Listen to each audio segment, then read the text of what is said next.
संज्ञा noun, noun के definition and example देख लिए। अब हम नाउन्स, काइंड्स ऑफ नाउन्स मतलब नाउन संज्ञा के प्रकार, नाउन के प्रकार में पहला में आते हैं। पहला क्या है? Proper noun. पहला क्या है? और दूसरा क्या है? Common noun. और तीसरा है कलेक्टिव नाउन, चौथा है मटेरियल नाउन और पांचवा है एब्स्ट्रैक्ट नाउन। तो हम पहले नाउन में आते हैं प्रॉपर नाउन। अब प्रॉपर नाउन की डेफिनेशन क्या है ये हम देख लेते हैं ना। एक proper noun is the specific name of a person, place और अ थिंग्स। कहने का मतलब ये है कि प्रॉपर नाउन में व्यक्तिवाचक संज्ञा में विशेष नाम को ही कहा जाता। अब किसके विशेष नाम को? प्लेस, पर्सन या थिंग्स, माने स्थान के विशेष स्थान के नाम या विशेष वस्तु के नाम या विशेष व्यक्ति के नाम, इन्हीं ही प्रॉपर नाउन कहा जाता है। इन्हें क्या कहा जाता है? प्रॉपर नाउन कहा जाता है। स्पेशल विशेष नाम कहा जाए ना, विशेष नामों को ही प्रॉपर नाउन कहा जाता है। फॉर एग्जाम्पल, हाँ एक और एग्जाम्पल देखने के पहले हम एक रूल्स बता देते हैं। इसमें इंग्लिश में संज्ञा लिखते समय उसको कुछ रूल्स हैं जो मैंने यहाँ पे लिखा हुआ है। रूल्स है proper noun first letter is always capital letter. जब कभी भी हम नाउन को लिखते हैं, नाम को लिखते हैं, तब उसका जो पहला अक्षर है first letter is always capital letter. पहला अक्षर हमेशा कैपिटल अक्षर में लिखा जाता जो भी हम नाम लिखेंगे। अब एग्जाम्पल देखते हैं। एग्जाम्पल क्या है? एग्जाम्पल में सिद्धि। सिद्धि एक प्रॉपर नाउन है। सिद्धि एक क्या है? प्रॉपर नाउन है। एंड रमीला ये भी प्रॉपर नाउन है। कोरबा ये भी प्रॉपर नाउन है। क्योंकि देखना, सिद्धि व्यक्ति के नाम को दर्शा रहा है। किसके नाम को दर्शा रहा है? व्यक्ति के नाम। रमीला भी व्यक्ति के नाम को दर्शा रहा है। कोरबा जगह के नाम को दर्शा रहा है। एंड रामायण कोई वस्तु को दर्शा रहा है। ठीक है, इन सारे को देखो कि पहला अक्षर मैंने कैपिटल अक्षर लिखा है, बड़ा अक्षर लिखा है, अल्फाबेट का लिखा हुआ है। हमेशा इंग्लिश में जब लिखेंगे नाउन्स को तो पहला अक्षर कैपिटल रहेगा, बाकी स्मॉल रहेगा। ये रूल्स कहता है। अब हम आगे बढ़ते हैं। अब आगे बढ़ेंगे तो क्या देखेंगे? दूसरा नाउन कौन सा है? Common noun. कॉमन माने जातिवाचक। अब इसको कहते हैं, इसकी डेफिनेशन क्या है ये देखते हैं। कॉमन नाउन की डेफिनेशन है common noun is the name of caste. Common noun is the name of caste. जातिवाचक में उनकी जाति को बताता है, बोध कराता है।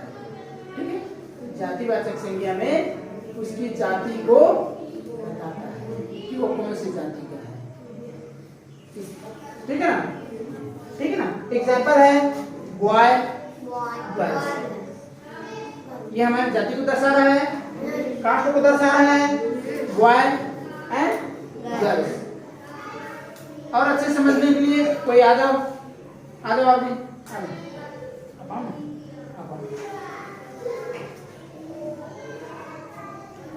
अब देखो, प्रॉपर नाउन और कॉमन नाउन, इन दोनों को मैं इन दोनों के माध्यम से आपको ऊपर से बता रहा हूँ। ये कौन है? कौन है? विकास। और ये प्रियंका। इन दोनों का नाम है।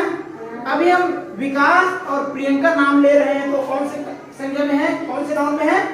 प्रॉपर नाउन में है। ये दोनों भी कौन से नाउन है? प्रॉपर नाउन है। कब?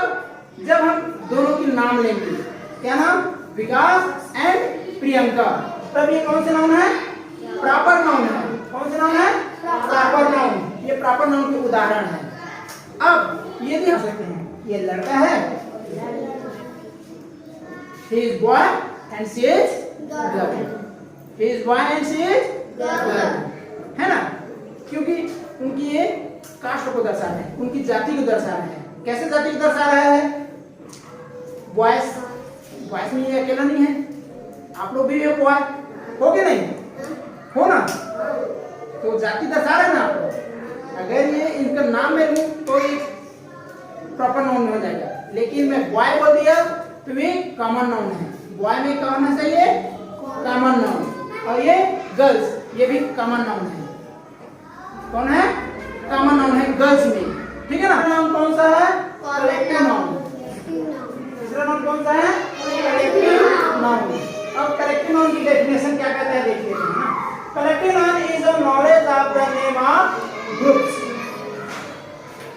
इसका मतलब ये है कि कलेक्टिव नाउन में हम समूहों के नामों को जानते हैं, है ना। इसका समूहों को नाम का बोध कराता है। चाहे कोई भी समूह हो, चाहे वस्तुओं का समूह हो, चाहे व्यक्तियों का समूह हो, चाहे जानवरों का समूह हो, ये उनके समूहों को दर्शाता है।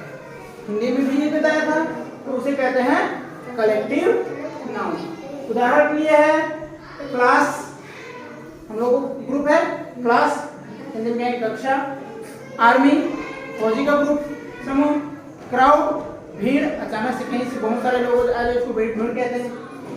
टीम, क्रिकेट वगैरह टीम वगैरह खेलते हैं तो टीम बना के खेलते हैं ना, चाहे कबड्डी हो चाहे क्रिकेट हो, तो अपना अपना ग्रुप बना के खेलते हैं टीम, उसको हम नामकरण भी कर देते हैं कि टीम ए, टीम बी, तो ये टीम फ्लॉक ऑफ शिप, भेड़ों का झुंड, समूह बोलते भेड़ों का झुंड, जो भेड़ चलते हैं उनका झुंड है।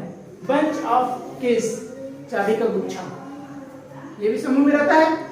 बंच ऑफ किस, चाबी का गुच्छा। ये रहा आपका कलेक्टिव नाउन जो समूह को दर्शाता, ठीक है। अगला है हमारे पास चौथा मटेरियल नाउन। कौन सा noun? Material noun. Material noun की डेफिनेशन देखते हैं। Material noun is a knowledge on the name of materials.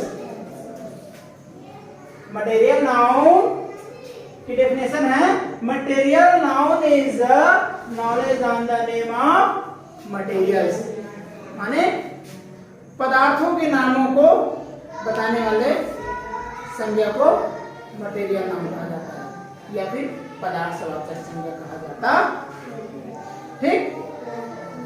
अब इसके उदाहरण है, फॉर एग्जांपल गोल्ड, गोल्ड माने सोना, एयर माने हवा, वाटर माने पानी, सिल्वर माने चांदी, और आयरन माने लोहा।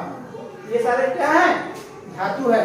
और मैंने आप लोगों को बताया कि धातु दो रूप में होते हैं, ठोस रूप और द्रव्य रूप। द्रव्य माने पानी के जैसे जो बह जाए, तरल रूप, है ना। तो ठोस रूप में गोल्ड है ना, और सिल्वर है, आयरन है। और तरल रूप में कहते हैं तो एयर को ले सकते हो और वाटर को ले सकते हो, है ना। ये आ रहा आपका मटेरियल। पांचवा कौन सा है? Abstract noun. एब्स्ट्रैक्ट नाउन की डेफिनेशन है, abstract noun is show on the name of emotion, feelings and thoughts. एक बार फिर, abstract noun is show on the name of emotion, feeling and thoughts. मतलब कहने का मतलब यह है कि एब्स्ट्रैक्ट नाउन माने भाववाचक। भाववाचक नाउन में मतलब जो हमारे अंदर जो भाव है, हमारी महसूस करने की फीलिंग्स है, उन नामों को शो करता है, उसे ही भाववाचक संज्ञा कहा जाता है, ठीक है ना। इसमें लिखिए ना, इमोशंस, फीलिंग्स एंड थॉट्स, जो हमारे विचार है, जो हमारे गुण है, जो हमारी भावना है, उनको दर्शाने वाले संज्ञा को भाववाचक संज्ञा कहते हैं, या फिर एब्स्ट्रैक्ट नाउन कहते हैं, ठीक है ना। For example sadness and happiness. Example में क्या है? Sadness, happiness. एक बात और विशेष, एब्स्ट्रैक्ट नाउन में हम अपनी भावनाओं को छू नहीं सकते।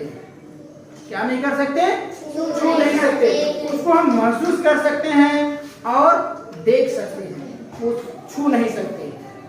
बाकी नाउन में हम वस्तुओं को, व्यक्तियों को छू सकते हैं, लेकिन एब्स्ट्रैक्ट नाउन में हम फीलिंग्स को, हमारे जो गुण हैं, हमारे जो भाव है, हमारे जो विचार है, उनको हम छू नहीं सकते, केवल देख सकते हैं और महसूस कर सकते हैं। जैसे कि दुखी और खुशी, हाँ, उसको हम छू सकते हैं क्या, छू नहीं सकते, उसको हम देख सकते हैं और अनुभव कर सकते हैं, है ना। जैसे दुखी है तो दुखी इंसान क्या करते हैं, इसका चेहरा रहता है उदासी भरा तो समझ लो दुख है, और खुश रहता था तो फुल हंसते रहते हैं, हैप्पीनेस, है ना।